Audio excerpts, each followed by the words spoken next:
नमस्कार। स्नातक प्रथम वर्ष के सभी छात्राओं का आज की हमारी ई वीडियो श्रृंखला में पाठ्यक्रम में निर्धारित मन्नो भंडारी कृत आपका बंटी उपन्यास की भाषा शैली पर आज हम चर्चा करेंगे। उपन्यास के विभिन्न जो तत्व होते हैं उनमें कथा वस्तु, संवाद, चरित्र चित्रण, पात्र योजना, इसके बाद जो महत्वपूर्ण पहलू होता है भाषा शैली होता है। उपन्यासकार का जो साध्य होता है उस साध्य को प्रकट वो करता है और उसका जो माध्यम होता है वो भाषा होती है। भाषा विचार और भावों की संवाहक होती है और भाषा के बिना उपन्यास लेखन संभव नहीं है। इसलिए उपन्यास जो लेखिका है मन्नो भंडारी, उनके द्वारा कृत जो आपका बंटी उपन्यास है उसकी भाषा शैली किस प्रकार की है, किस दिशा में इस भाषा शैली का प्रयोग किया गया है, इस बारे में आज हम जानेंगे, चर्चा करेंगे। आपका बंटी उपन्यास की भाषा नयापन है, शिल्प जो चेतना है उसमें नूतनता देखने को मिलती है। इसके पीछे कारण ये है कि जो आपका बंटी उपन्यास है उसका विषय समसामयिक विषय है, नवीन विषय है, जिसमें वर्तमान परिवेश में जो परिस्थितियां हैं या परिवारों में, समाज में, शहर में, परिवेश में जो स्थितियां पैदा हो रही हैं उन समसामयिक स्थितियों को लेकर के उपन्यास लिखा गया है जो बाल मनोविज्ञान पर आधारित है। इसलिए इस उपन्यास की जो भाषा और शैली है उसमें भी नूतनता देखने को मिलती है। वस्तु चेतना की नूतनता के साथ साथ भाषा की नूतनता भी इसमें देखने को मिलती है। उपन्यास में नई दृष्टि के अनुरूप नए भाषा शिल्प का सहारा लिया गया है जो अपने आप में अत्यंत महत्वपूर्ण है। इस उपन्यास का भाषिक पक्ष अत्यंत प्रबल है, मजबूत भाषिक पक्ष है। भाषा भाव और विचारों को अभिव्यक्त करने में पूर्ण रूप से सक्षम है, चाहे वो किसी पात्र की भाषा हो या स्वयं उपन्यास लेखिका ने कथा प्रस्तुति के अंतर्गत प्रयुक्त की गई भाषा हो। यहाँ भाव और भाषा एक रंग में रंजित है, दोनों में अद्भुत प्रकार का समन्वय देखने को मिलता है। भाव और भाषा में होड़ लगी हो कि किसकी महत्ता किससे अधिक हो, इसका निर्णय कर पाना भी बहुत मुश्किल है, लेकिन भाव और विचार और भाषा में अद्भुत प्रकार का समन्वय है। उस समन्वय के माध्यम से ही भाषा प्रभावशाली बन पड़ी है।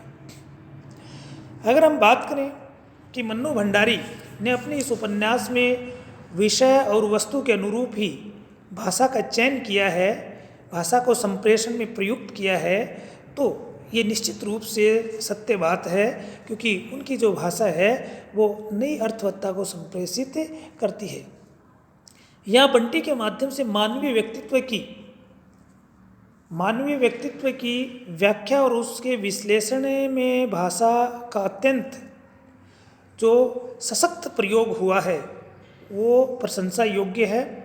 और भाषा इस प्रकार की है जिससे कि आम पाठक उपन्यास की विषय वस्तु से जुड़ सके, उसको स्वीकार कर सके, क्योंकि भाषा में ये जो उपन्यास और कहानी होती है वो कथा साहित्य के अंतर्गत आती हैं। और कथा साहित्य का जो पाठक वर्ग होता है वो शिक्षित वर्ग से लेकर के आम जो अक्षर के ज्ञान रखने वाला व्यक्ति होता है वो भी होता है। इसलिए सबसे पहली जो विशेषता उसमें होनी चाहिए कि भाषा सहज और सरल होनी चाहिए। और इस दृष्टि से देखें तो उपयुक्त जो उपन्यास की जो भाषा है वो बिल्कुल सहज और सरल है, आम पाठक के अनुकूल है। उसमें इस प्रकार की क्लिष्ट शब्दावली का प्रयोग या तत्सम प्रधान शब्दावली का प्रयोग कतई नहीं किया गया है कि जिसके कारण जो उपन्यास की जो भाव अभिव्यक्ति है उसमें किसी प्रकार की बाधा पहुँचे। इसलिए जहाँ तक औपन्यासिक भाषा का प्रश्न है, इस संबंध में दो दृष्टियों से विचार किया जा सकता है कि एक तो जो उपन्यासकार होता है उसके द्वारा जो कथा प्रस्तुत की जाती है उस कथा प्रस्तुति की भाषा, और दूसरा हम विचार करते हैं कि जो उपन्यास के अंतर्गत जो पात्र होते हैं और पात्रों के द्वारा जो संवाद किया जाता है उसके लिए उसमें प्रयुक्त भाषा, दो दृष्टियों से हम उसकी भाषा पर विचार करते हैं। इन्हें दोनों दृष्टियों से आपका बंटी जो उपन्यास की जो भाषा शैली है उसका हम थोड़ा सा विश्लेषण करते हैं। सबसे पहला कि कथा प्रस्तुति में प्रयुक्त भाषा। उपन्यास लेखिका जो मन्नू भंडारी है उसने अपनी कथा प्रस्तुति में जिस भाषा का प्रयोग किया है उसका अगर हम विश्लेषण करें तो निश्चित रूप से एक सफल भाषा शैली का प्रयोग उनके द्वारा किया गया है, क्योंकि कथा प्रस्तुति में मन्नू भंडारी ने भाषा का प्रयोग कई स्तरों पर और कई रूपों में किया है, अलग अलग रूप में किया है, जिसका हम विश्लेषण करते हैं। पहला है सहज स्वाभाविक बोलचाल की भाषा। मन्नू भंडारी ने अपने उपन्यास को लिखते समय, अपनी कथा प्रस्तुति के समय कहीं पर भी विद्वत्ता स्पष्ट करने के लिए ऐसी क्लिष्ट शब्दावली का प्रयोग या ऐसी तत्सम प्रधान शब्दावली का प्रयोग नहीं किया कि जिसके कारण उपन्यास के विषय को अभिव्यक्त करने में बाधा। बिल्कुल सहज और स्वाभाविक बोलचाल की भाषा का प्रयोग करते हैं, जिसमें जिस प्रकार के पात्र हैं उन पात्रों के अनुकूल ही उस भाषा का प्रयोग किया जाता है, जिससे कि पाठक को ये लगे कि जिस भाषा को हम पढ़ रहे हैं, जिस भाषा के बारे में हम समझ रहे हैं, वो बिल्कुल एकदम जानी पहचानी इस पात्र के अनुकूल है। दूसरा, भावुकता प्रधान काव्यात्मक भाषा। उपन्यास में सीधे और सरल भावों के अभिव्यक्ति के साथ साथ मनोस्थितियों का चित्रण भी किया जाता है। दुखद भाव भी होते हैं, सुखद भाव भी होते हैं, उत्साहजनक भाव भी होते हैं। उन भावों को अभिव्यक्त करने के लिए उसी प्रकार की शब्दावली, वाक्य योजना या भाषा शैली का प्रयोग किया जाता है, जिससे कि उस भाषा शैली में स्वाभाविकता और सहजता बनी रहे। इस दृष्टि से भी देखें तो इस उपन्यास में मन्नू भंडारी ने अपनी कथा प्रस्तुति में इस प्रकार के संवाद जहाँ पर भी आए, जहाँ भावों को अभिव्यक्त करने की बात आई हो, उन्हीं भावों के अनुकूल भाषा का चयन किया है, शब्दावली का चयन किया है, वाक्य योजना का चयन किया है। दूसरा, वैचारिक तथा चिंतनपरक भाषा। उपन्यास में कथा प्रस्तुति के बीच बीच में जब चिंतन की बात की जाती है या अपने विचारों के अभिव्यक्ति की बात की जाती है कथा प्रस्तुति में, क्योंकि लेखिका अपने विचार या अपने भाव उन स्थितियों पर प्रकट करती है, तो उस समय उसी प्रकार की शब्दावली या भाषा शैली का प्रयोग किया जाना उचित होता है।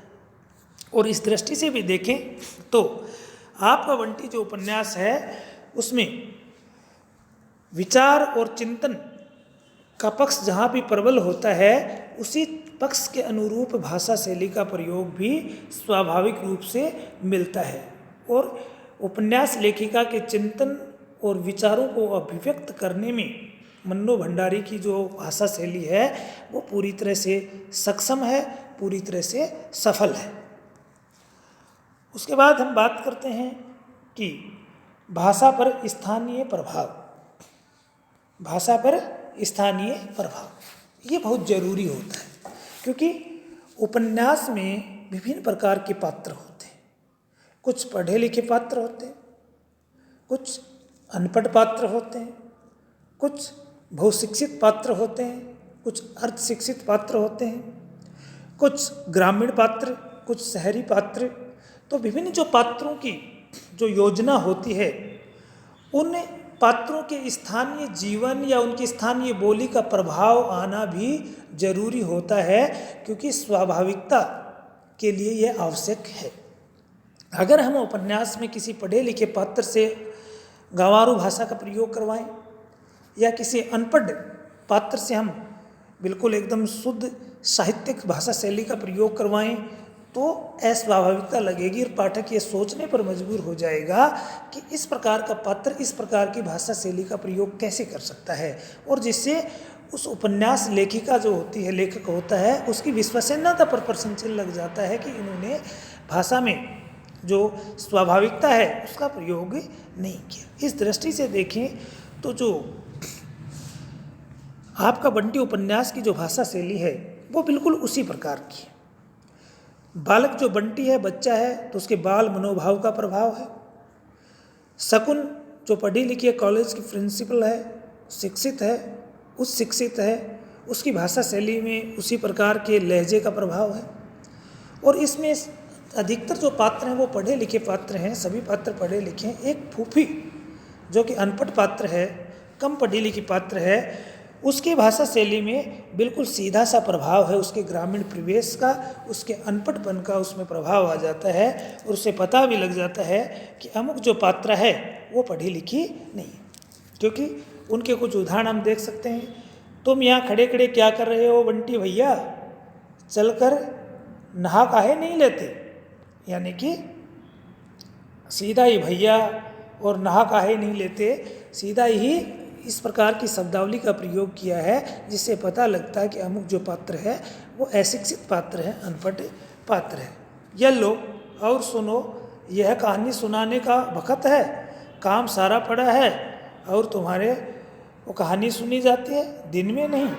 फिर कहते तो नहीं, मैं अभी सुनूंगा, कोई काम वाम नहीं। बंटी कहता है अच्छा फूफी, यह डाइन से रानी कैसे बन जाती थी, उसके पास जादू था के, और क्या, तो डाइन भी सारे जादू बस में कर रखे थे, बस जो चाहती वह बन जाती। क्यों फूफी, आदमी तो चाहे तो ऐसा कर सकता है, कैसे कर लेगा आदमी, आदमी के बस में क्या जादू है। तो इस प्रकार के संवाद से पूरा पता लग जाता है कि जो फूफी वो अनपढ़ पात्र है, ग्रामीण परिवेश की पात्र है, जिससे उसकी भाषा शैली उसी प्रकार की है। तो इसलिए भाषा पर स्थानीय प्रभाव को होना भी जरूरी है, और जिसका अनुपालना पूरी तरह से मन्नो भंडारी ने अपने उपन्यास में की है। अगला, शुद्ध तत्सम प्रधान परिनिष्ठित शब्दावली, यानी कि शुद्ध तत्सम प्रधान परिनिष्ठित भाषा। हालांकि इस उपन्यास में के संवादों में शुद्ध जो तत्सम प्रधान जो परिनिष्ठित भाषा शैली है उसका प्रयोग बहुत कम हुआ है, बहुत कम किया, न के बराबर हुआ है। इसमें अधिकांश रूप से बोलचाल की भाषा का प्रयोग दिखाई देता है। फिर भी ऐसा नहीं कि परिनिष्ठित भाषा का प्रयोग है ही नहीं। कुछ पंक्तियां उदाहरण के रूप में हम दे सकते हैं। हालांकि प्रधानता बोलचाल की भाषा की है, पात्रों के अनुकूल की भाषा की है, लेकिन इसका मतलब ये कतई नहीं है कि उपन्यास में शुद्ध परिनिष्ठित परिमार्जित भाषा शैली का प्रयोग बिल्कुल नहीं हुआ। कुछ स्थानों पर इसका प्रयोग भी हुआ है, जिसके लिए हम उदाहरण के तौर पे उसे देख सकते हैं। ये लोग ज़्यादा चूँ चप्पड़ करेंगे तो मैं नौकरी छोड़ दूंगी, संभालें अपनी नौकरी। तुम नौकरी करो या छोड़ो, यह बिल्कुल तुम्हारी अपनी इच्छा पर है, पर छोड़ो तो कारण यह नहीं होना चाहिए। आज मैनेजर को आपत्ति हुई है तो तुमने नौकरी छोड़ दी, कल शहर वालों को आपत्ति हुई तो तुम शहर छोड़ने को कहोगी, और ज़रूर कहोगी, छोटी जगह है, ऐसी बातें लोग बाग करते रहते हैं। यानी कि डॉक्टर जोशी इस बात को कहते हैं। तो दोनों ही पढ़े लिखे और शिक्षित व्यक्तियों के बीच वार्तालाप हो रही है, इसलिए उसी प्रकार की भाषा शैली का प्रयोग इसमें हुआ है। इस प्रकार से हम देखते हैं कि दोनों की कथा प्रस्तुति में स्वयं उपन्यास लेखिका किस प्रकार की भाषा शैली का प्रयोग करती है और उनके पात्रों के द्वारा किस प्रकार की भाषा शैली का प्रयोग हुआ है। तो दोनों दृष्टियों से अगर हम समीक्षा करें तो आपका बंटी उपन्यास है वो भाषा शैली की दृष्टि से एक सफल उपन्यास माना जाता है। और एक उपन्यास की भाषा शैली की जो विशेषताएं होती हैं वे संपूर्ण विशेषताएं इसमें देखने को मिलती हैं। जैसे पहली विशेषता है कि भाषा सहज एवं सरल होनी चाहिए। तो भाषा सहज और सरल है, आम पाठक के अनुकूल है। दूसरी विशेषता होती है पात्रानुकूल हो, यानी कि जैसे पात्र हों, जिस प्रकार के पात्र हों उसी प्रकार की भाषा शैली का प्रयोग किया जाना चाहिए, उस दृष्टि से भी सफल है। अगर ग्रामीण पात्र हैं तो फूफी के रूप में तो उसी प्रकार की भाषा शैली है।